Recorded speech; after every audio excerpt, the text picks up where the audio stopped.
The morning sun rose slowly over New Haven Colony, casting golden light across the peaceful farming fields. Children ran through the green grass, laughing as they chased each other between the tall corn stalks.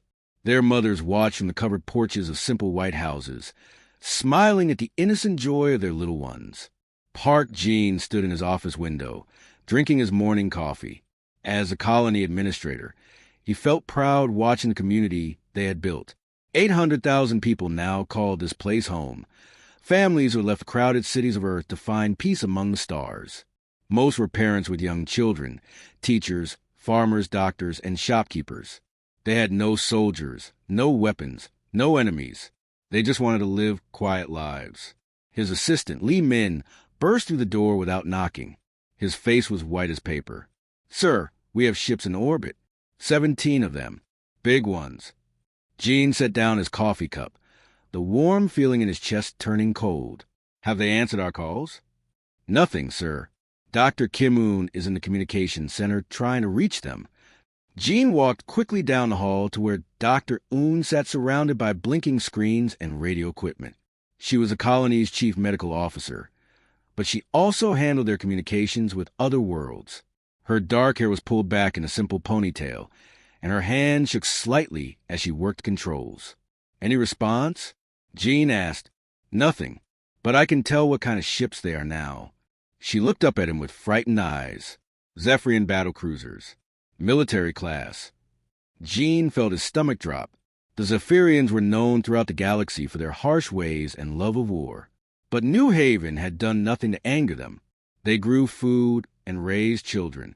They bothered no one. "Maybe they just want to talk," Min said. "Hopefully." A loud alarm suddenly filled the building. Captain Choi Woo's voice came through the speakers, tight with fear. "All citizens report to evacuation sites immediately. This is not a drill. Hostile ships are preparing to attack." Through the window, Gene could see people running in the streets below. Parents grabbed their children and ran toward the large buildings that served as emergency shelters. Teachers led lines of school children, some as young as 5 years old, toward the evacuation ships parked at the edge of town. "We need to get the children off-world first," Dr. Un said, already gathering her medical supplies. "The transport ships can take maybe 50,000 people at a time." "That means 16 trips minimum," Gene calculated. "We don't have time for 16 trips." The first evacuation ship lifted off, packed with crying children and worried parents. Gene watched from the window as it climbed toward the sky, hoping it would make it to safety. His hope died when he saw the small Zephyrian fighter ships moving to intercept it. The evacuation transport exploded in a ball of fire. Gene closed his eyes, but he could still hear the screams from the street below. Parents who had just put their children on that ship fell to their knees, crying out in anguish. "Why?" Dr. Un whispered. "They're just children." More evacuation ships tried to launch. The Zephyrians destroyed them all. Then the bombing began. Gene watched in horror as streams of energy fell from the sky like deadly rain. The first target was the elementary school, where hundreds of children had been attending classes just minutes before. The building vanished in a flash of light and heat. Next came the playground, where swings and slides melted into twisted metal. The library, where story time was held every afternoon, became a crater. The hospital where Dr. Un had delivered so many babies turned to ash. Captain Wu's voice came to the radio one last time. "They're targeting evacuation sites. Repeat, they are deliberately targeting civilians and children. This is not a military action. This is murder." The bombing continued for 3 days and 3 nights. Gene and a few others hid in the underground storage areas, listening to the destruction above. When the sounds finally stopped, they emerged to find their world had become a wasteland. 800,000 people had lived in New Haven. Now Gene could count the survivors on his fingers. Among them was communications officer Yunari, who had managed to record everything with her camera equipment. "Why did they do this?" she asked, tears streaming down her dirty face. "We never hurt anyone. We just grew food and raised our children." Gene had no answer. He looked at the smoking ruins where children had played just days before, where families had shared meals and celebrated birthdays, where people had lived and loved and dreamed of peaceful tomorrows. The few broken evacuation ships that remained could barely fly, but somehow they made it off the dead world. As they limped through space toward the nearest human settlement, Ari reviewed the footage she had captured. Her hands trembled as she watched the Zephyrian fighters deliberately targeting school buses and playgrounds. "The galaxy needs to see this," she said quietly. "They need to know what happened here." Behind them, New Haven burned. The Zephyrian ships had departed, leaving only death and silence where children's laughter had once filled the air. The video footage reached Earth 3 days later. President Nam Te sat in his chair, watching the screen with trembling hands. The images showed children running from burning schools, parents crying as evacuation ships exploded in the sky, playgrounds melting under alien fire. Around a large meeting table, Earth's most important leaders watched in complete silence. Defense Minister Ocho covered her mouth with her hand, trying not to be sick. General Song Ho, a tough military man who had seen many wars, wiped tears from his eyes. 800,000 people, whispered Dr. Park Shin, Earth's science advisor.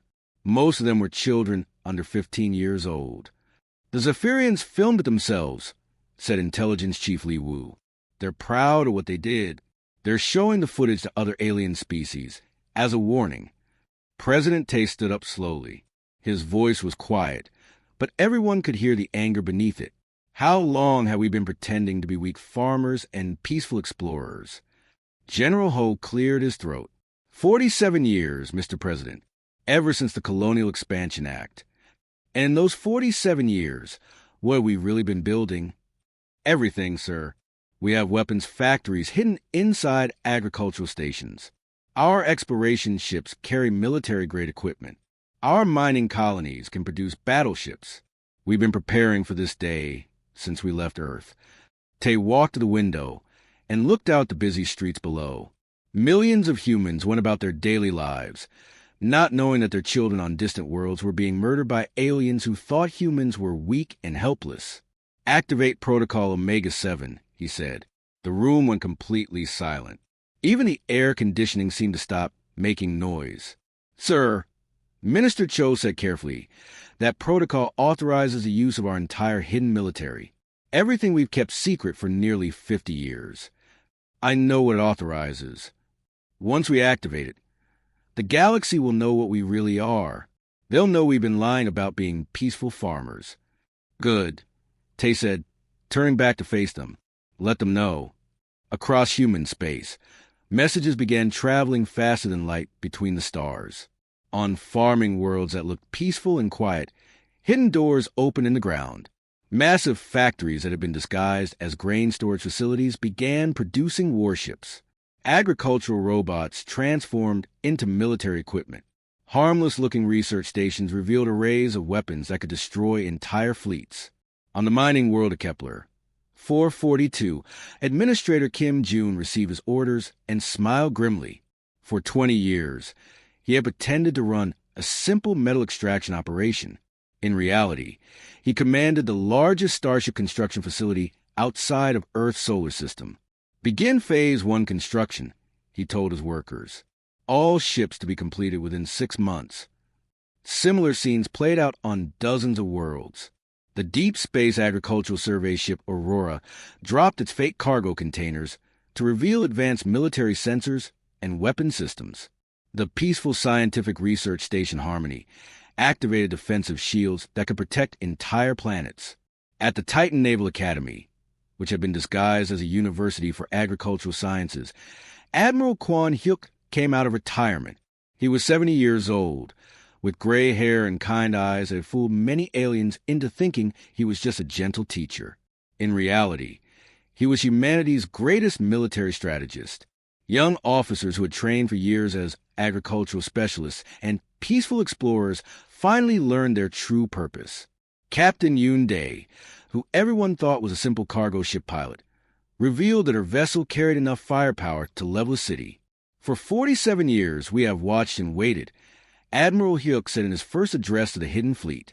"We have pretended to be weak while we grew strong. We have acted peaceful while we prepared for war. The aliens thought our kindness was weakness. They thought our love for our children made us soft. He paused, looking at the thousands of officers assembled before him on dozens of ships across the galaxy. Today, they learned the truth. We are kind because we choose to be kind. We are peaceful because we choose to be peaceful. But when someone murders our children, we choose something else entirely. The response from the Zephyrian Empire came within hours. Their military command issued a statement dismissing humanity's mobilization as the desperate posturing of a weak species. Their intelligence reports claimed that humans had neither the technology nor the courage for real war. Admiral Zarketh, the Zephyrian commander who had ordered the New Haven massacre, gave an interview to Galactic News Services. Humans are farmers and merchants, he said with a laugh. They grow food and count money. They know nothing about real fighting. If they want to play at war, we will teach them what war truly means. On Earth, President Tay watched this interview with his advisors. When it ended, the room was quiet for a long moment. They still don't understand, General Ho said finally.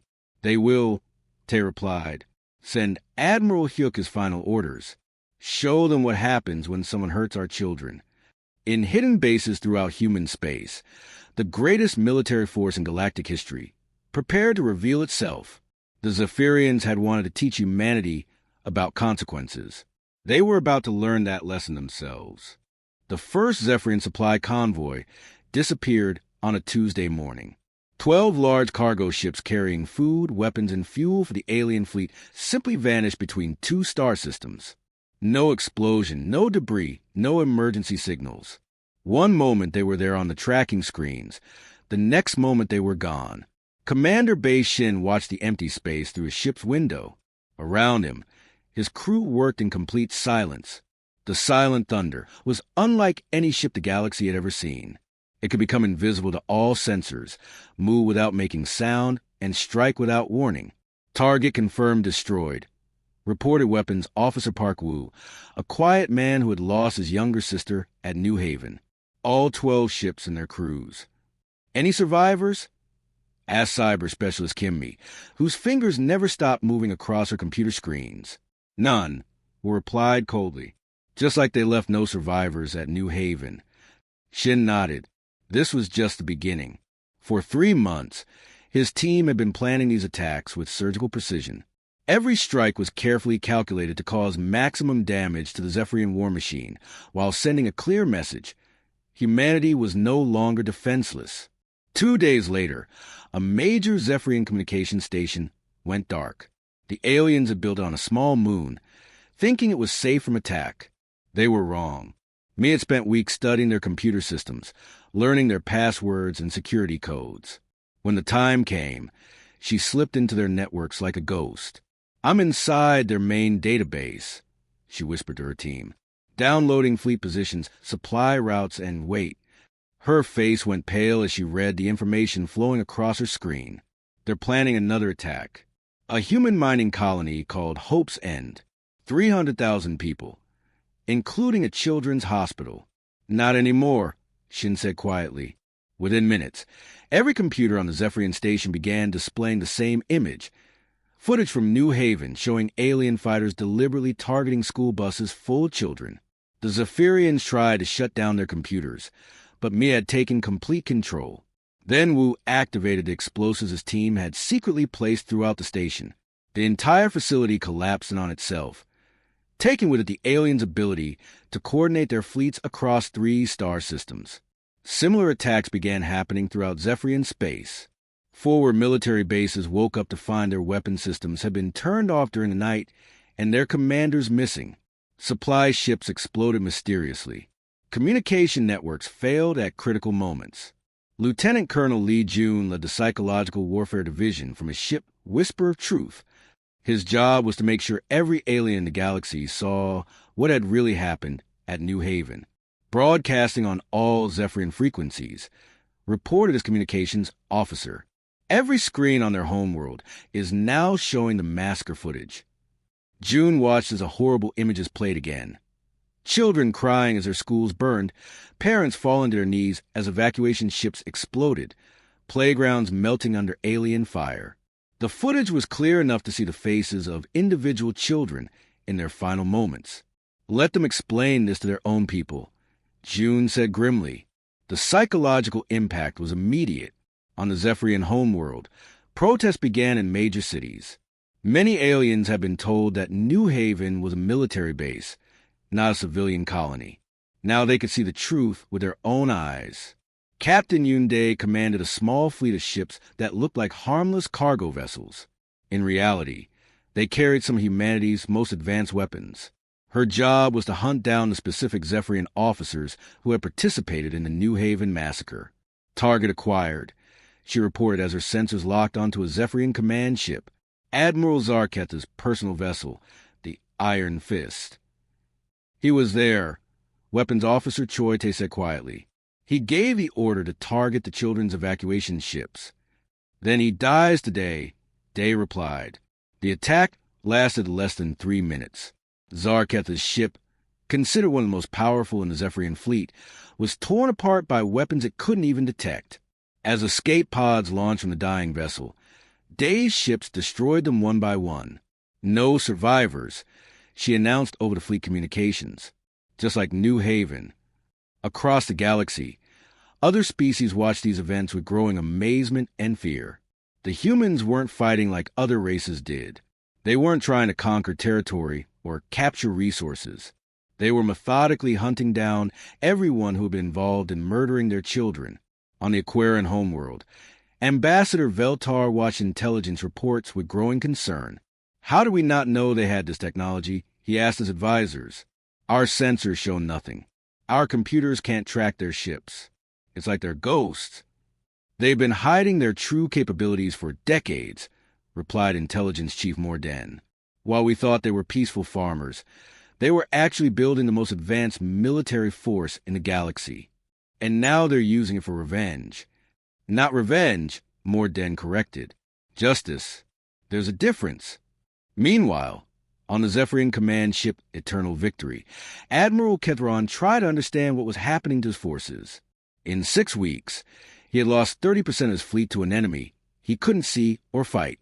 How many human ships have we destroyed? He asked his tactical officer. None, sir. We haven't even seen one. That's impossible. Someone is attacking us. Yes, sir, but they're invisible. They strike without warning and disappear before we can respond.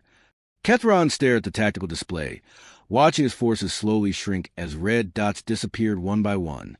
For the first time since the war began, he felt afraid. Humanity's message was becoming clear. They had been peaceful by choice, not weakness. And that choice could be changed. 6 months after the New Haven massacre, the real war began. From the dark edges of space, where no one had been watching, thousands of human warships appeared like wolves emerging from a forest. The galaxy had never seen anything like it. Admiral Quan Hyuk stood on the bridge of his flagship, 800,000 Voices, named for every person who died at New Haven. The ship's hull was covered with metal plates, each one engraved with a name and photograph of a victim. Children's faces smiled out at the stars, frozen forever in innocent youth. All ships report ready, announced Captain Yoon Dae from her position at the communication station. Around them, the massive fleet stretched as far as the eye could see. Ships named Never Again, Children's Vengeance, Promise Kept, and Memorial Fire waited for orders. Begin Phase 4, Hyuk commanded quietly. The first target was Zephyrian Outpost Delta, a military station that controlled shipping lanes for 3 star systems. The aliens had built it to look like an unbreakable fortress, with thick armor and powerful weapons pointing in every direction. The battle lasted exactly 14 minutes. Commander Shin's stealth ships had already disabled the station's sensors weeks earlier. Cyber specialists had taken control of their defensive computers. When the human fleet arrived, the Zephyrians found their own weapons turning against them. Outpost Delta destroyed, reported Weapons Officer Wu. No survivors. Good, said Admiral Hyuk. Mark it on the memorial board. That's one payment for New Haven. The Zephyrian response came swiftly. Admiral Kethron led their largest battle fleet to meet the human threat. Confident that superior numbers would win the day, he commanded over 200 warships, each one larger and more heavily armed than anything humans had ever built. Or so he thought. The space battle near the Rigel system became legendary throughout the galaxy. Kethron's fleet attacked in traditional formation, flying in straight lines and firing their biggest guns. The human ships moved like dancers, appearing and disappearing, striking from impossible angles. Captain Park Jean, the former New Haven administrator who now commanded the destroyer Lasketby, watched the enemy through his tactical display. "They still fight like they're trying to scare us," he said to his crew. "They don't understand. We're not afraid anymore. We're just angry." His ship targeted a Zephyrian cruiser and fired a single shot. The alien vessel split in half, its crew never knowing what hit them. "For the children of Classroom 7B, Jean said quietly, marking another kill on his personal tally board. Dr. Kim Un worked aboard the medical ship Healing Promise, treating wounded human soldiers and documenting everything for history. But she also had another job. Every time they captured Zephyrian officers, she showed them footage from New Haven. "This is what you did," she would say, forcing them to watch as children died on the screens. "This is what you're proud of." Many broke down crying. Some begged for mercy. A few still tried to justify the massacre. Those ones didn't live long. The war spread across Zephyrian space like wildfire. Human forces didn't fight like other species.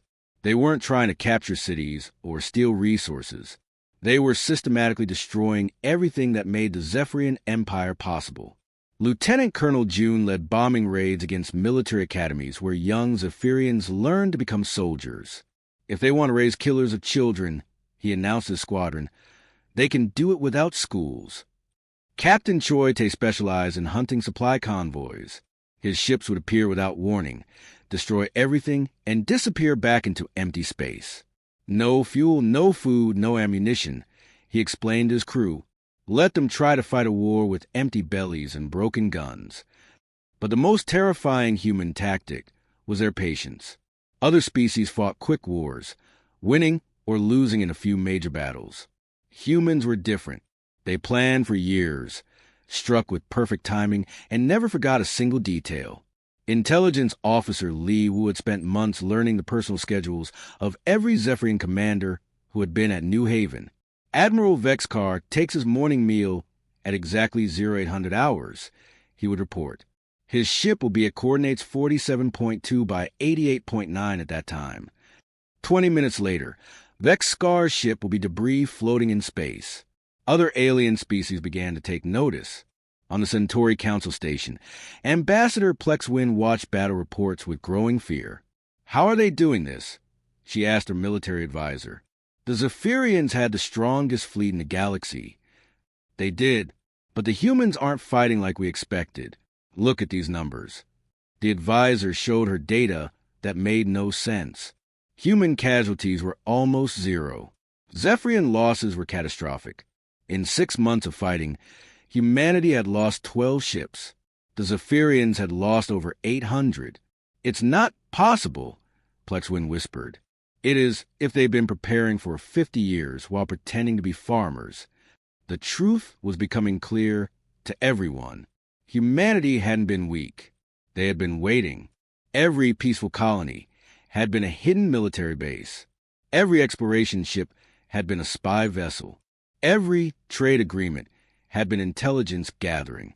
The Zephyrian Empire, which had ruled through fear for centuries, was being methodically torn apart by a species they thought was helpless.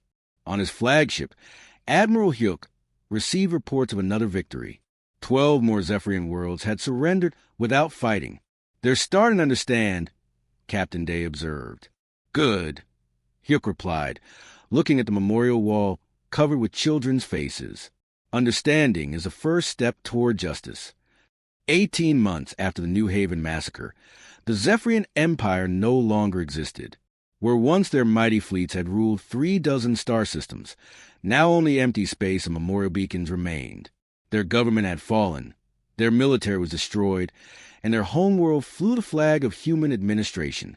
Admiral Kwan Hyuk stood in what had once been the Zephyrian High Command Center, now converted into a memorial hall. The walls displayed holographic images of every child who had died at New Haven. Their faces smiled down at him, forever young, forever innocent. "Final casualty report, Admiral," said Captain Yunde, approaching with her datapad. Her voice carried the weight of all they had accomplished and all they had lost. Zephyrian military forces, completely eliminated. Government structure, dissolved.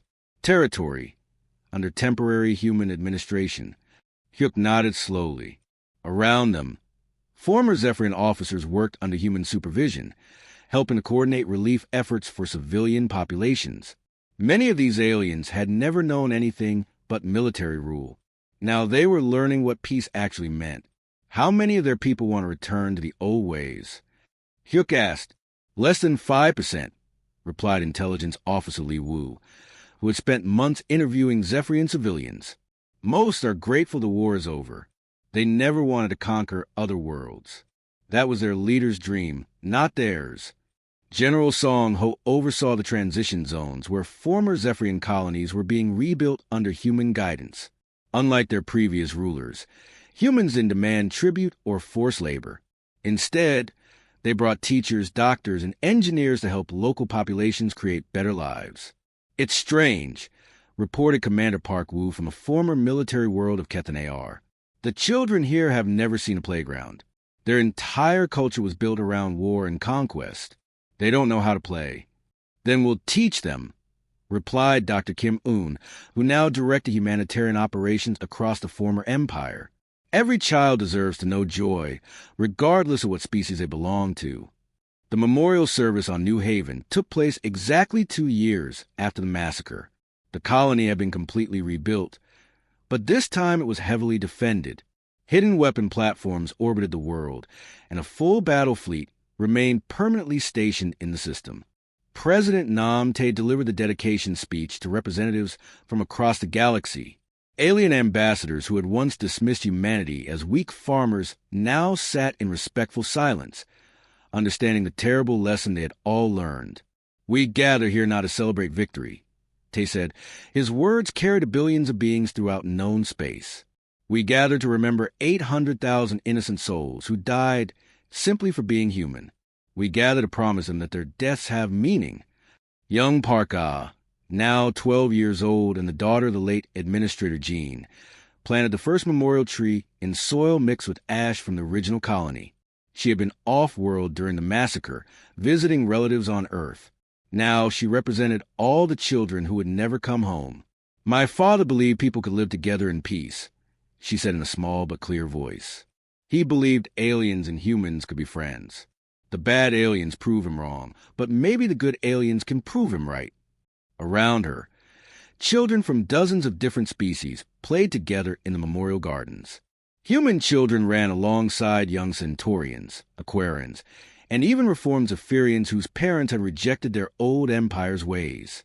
Commander Shin, now Director of Galactic Security, watched the ceremony with mixed emotions. The war was over, but the cost had been enormous. However, something beautiful was growing from the ashes. "Look at them," whispered Captain Jean, pointing at the playing children. 2 years ago, we were ready to burn the galaxy down for revenge. Now we're teaching alien children how to build sandcastles. "That's what makes us human," Shin replied. "We can be the most dangerous thing in the universe, or the most nurturing. It depends on how you treat our young." The ceremony concluded with Admiral Hyuk's final address to the galaxy. He was retiring from military service, but his words would be remembered for generations. "Let this serve as notice to all who would threaten humanity's children," he said, his voice carrying the authority of absolute conviction. "We are capable of forgiveness, but we are equally capable of consequences. We prefer to build rather than destroy, to teach rather than conquer, to heal rather than harm. But if you force us to choose between our principles and our children, we will choose our children every single time." The memorial wall bore a simple inscription in dozens of languages. "They thought our love made us weak. They learned that our love makes us unstoppable." As the representatives departed, many paused to read the names and look at the faces of the New Haven victims. Children who had wanted nothing more than to play with friends and learn new things. Parents who had dreamed of quiet lives among the stars. Teachers, doctors, farmers, and shopkeepers who had harmed no one. The galaxy had learned a lesson that would never be forgotten. Humanity's greatest strength was not their technology or their numbers. It was their absolute refusal to accept the death of innocence as the price of peace. In the gardens where children now played safely under protective shields, flowers bloomed in soil watered by tears of grief and joy. The dead had found their justice. The living had found their purpose. And the galaxy had found a new understanding of what it meant to be human. Never again would anyone mistake kindness for weakness.